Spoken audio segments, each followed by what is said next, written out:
Hello दोस्तों, welcome to my YouTube channel RM exam point. आज इस वीडियो में बात करेंगे विज्ञान के महत्वपूर्ण 30 प्रश्नों के बारे में, जो कि सीटेट जुलाई 2024 के लिए बहुत इंपॉर्टेंट है, स्पेशली सेकेंड पेपर के लिए, विज्ञान और गणित वर्ग के स्टूडेंट के लिए। तो इस वीडियो को अंत तक जरूर देखिएगा। पहला इसमें प्रश्न है, 121 नंबर से शुरू होगा, 150 तक जाएगा, यानी 30 प्रश्न रहेंगे।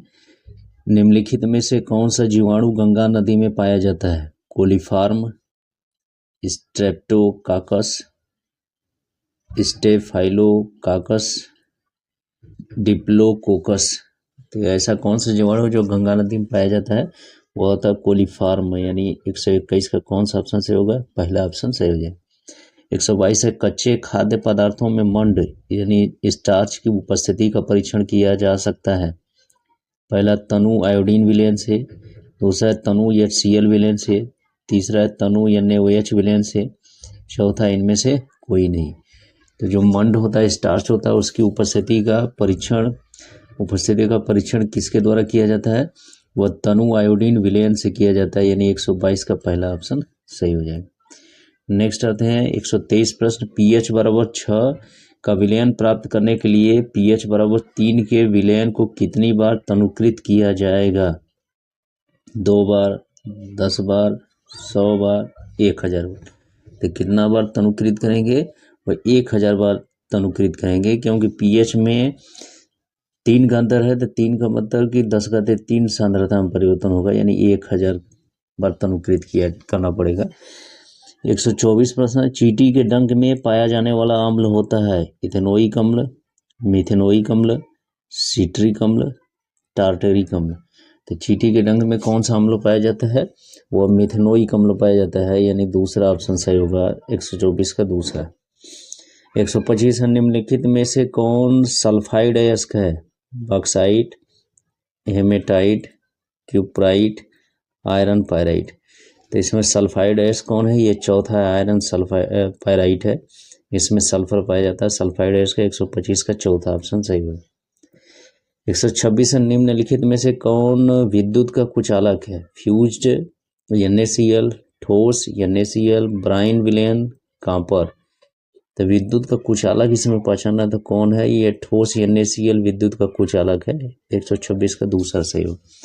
127 सबसे बाह्य कोश से पहले अंत कोश की ओर आने पर कोश की ऊर्जा बढ़ती है, घटती है, समान रहती है, अनुमान नहीं लगाया जा सकता।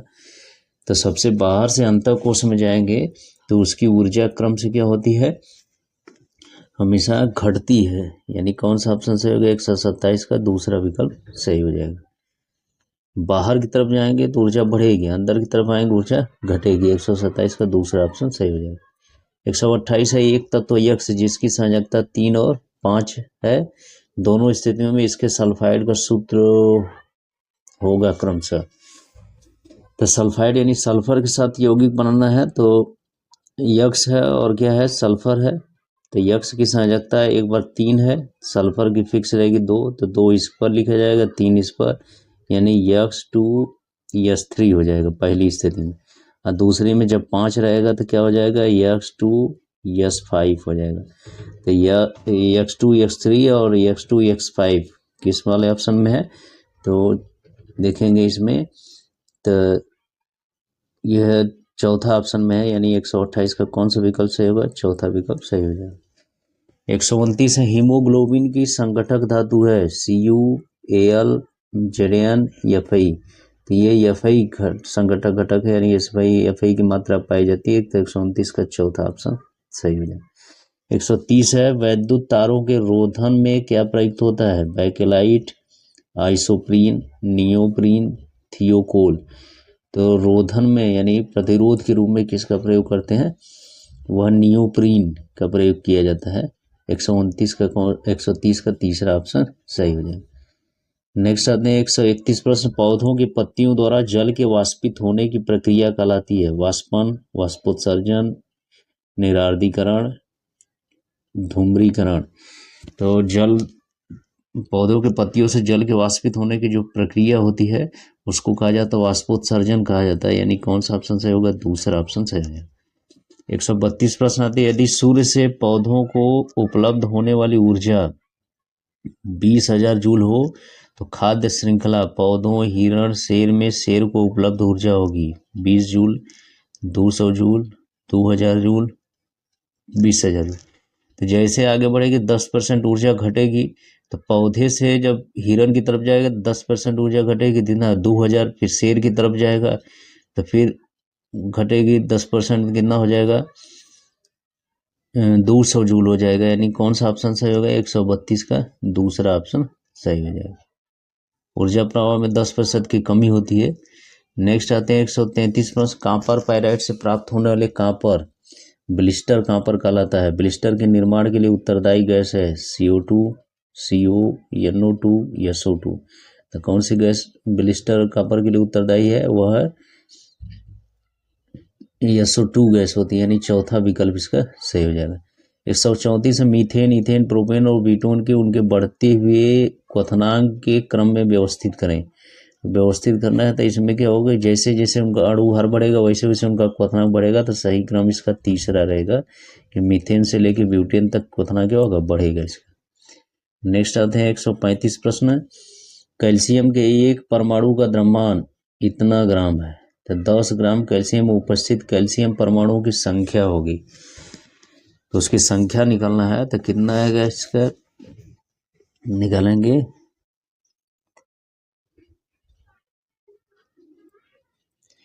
तो 10 ग्राम कैल्शियम में उपस्थित कैल्शियम परमाणु की संख्या बताना है। तो एक परमाणु का द्रव्यमान इतना है और 10 ग्राम में बताना है। तो इसमें क्या करेंगे, 10 का इसमें भाग दे देंगे।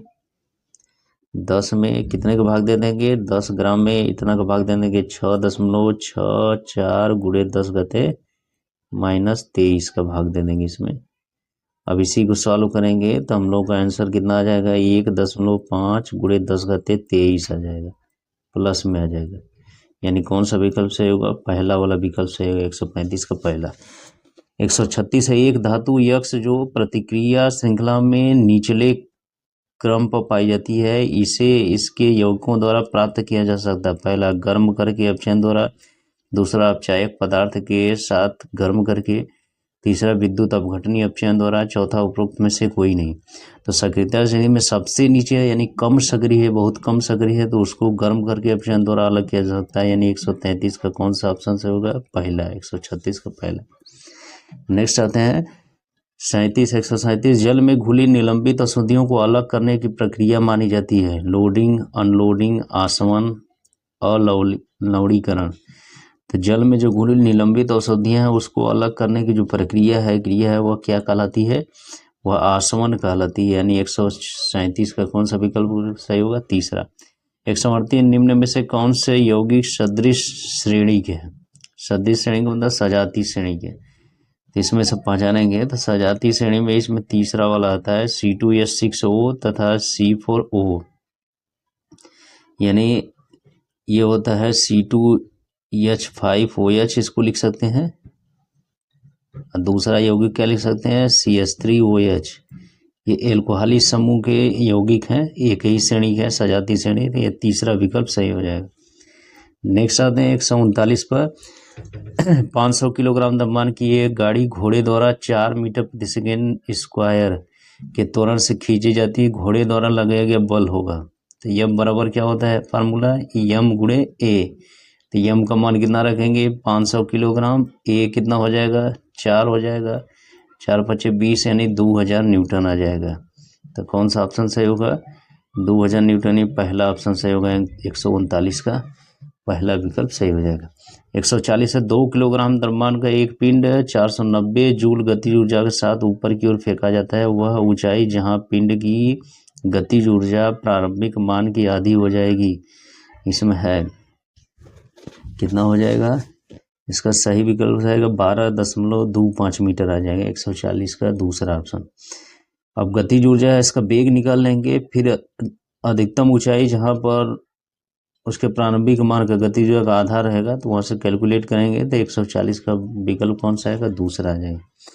नेक्स्ट आते हैं 141। एक चुंबकीय क्षेत्र रेखा है। पहला, वह मार्ग जिस पर उत्तरी ध्रुव मुड़ना चाहता है। दूसरा, वह मार्ग जिस पर मुक्त लौह कण गति करते हैं। तीसरा, वह मार्ग जिसकी तरफ चुंबकीय सुई मुड़ती है। चौथा, वह मार्ग जिस पर एक रेखा खींची जा सकती है। तो चुंबकीय क्षेत्र रेखा क्या गुण प्रदर्शित करती है कि वह मार्ग जिसे वो उत्तरी ध्रुव मुड़ना चाहता है, यानी 141 का कौन सा ऑप्शन सही होता है? पहला ऑप्शन। 142 है, एक पिंड एक समान गति से t1 समय में x1 पर है। एक समान गति से गतिमान पिंड t1 समय में x1 बिंदु से t2 समय में x2 बिंदु पर जाता है। इस गति के लिए कौन सा कथन सत्य है, असत्य है? पहला है, t1 व t2 समयांतराल में तय की गई वास्तविक दूरी विस्थापन के परिमाण के बराबर है। दूसरा, t1 और t2 पर वेग का मान एक समान रहेगा। तीसरा है, t2 माइनस t1 का मान अधिक होने पर वेग का मान कम हो जाएगा, क्योंकि वेग प्राप्त किया जाता है t2 माइनस t1 से भाग देने पर। चौथा है, x2 माइनस x1 का मान अधिक होने पर वेग का मान समान होगा जैसा कि हम कम मान के लिए होता है। तो इसमें असत्य कथन पहचानना है, कौन सा असत्य कथन होगा? तो यह असत्य कथन इसमें तीसरा होगा, 142 का तीसरा, कि t2 माइनस t1 का मान अधिक होने पर वेग का मान कम हो जाएगा, क्योंकि वेग प्राप्त किया जाता है t2 माइनस t1 से भाग देने पर। ये असत्य कथन होगा तीसरा वाला, और सब सत्य इसमें है। इसके बाद आते हैं 143 प्रश्न। 1000 वाट का एक हीटर प्रतिदिन 90 मिनट प्रयोग किया जाता है। यह हीटर 30 दिन में कितने यूनिट ऊर्जा खपत करेगा? तो इसका फार्मूला लगाते हैं, कितना लगाए देंगे कि एक दिन में कितने मिनट प्रयोग किया जाता है? 90 मिनट, यानी 1.5 घंटे प्रयोग किया जाता है। तो 1000 वाट हो गया, फिर पूरा समय कितना हो जाएगा? 30 दिन का। एक दिन में कितने प्रयोग किया जाता है? 1.5। अब इसमें 1000 का भाग देंगे तो ये यूनिट का संख्या मालूम चल जाएगा। तो कितना आएगा यूनिट इसका?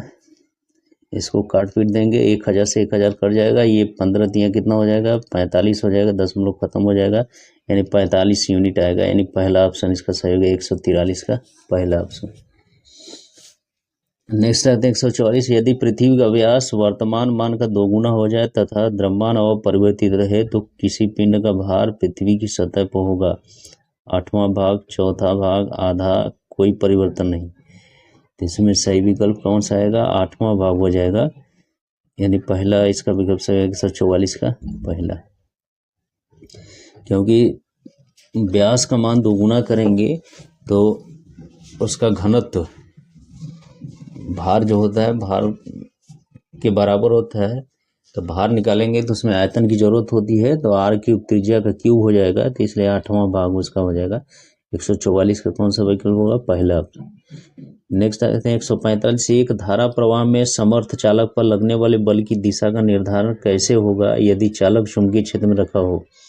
तो किस नियम द्वारा होता है? दाहिने हाथ के अंगूठे के नियम द्वारा, दूसरा कार्क के स्क्रू नियम द्वारा, तीसरा फ्लेमिंग के दाएं हाथ के नियम द्वारा, चौथा फ्लेमिंग के बाएं हाथ के नियम द्वारा। तो किसी भी चालक तार में धारा प्रवाहित हो रही है, चुंबकीय क्षेत्र में रखा है, तो उसके बल की दिशा का निर्धारण करने के लिए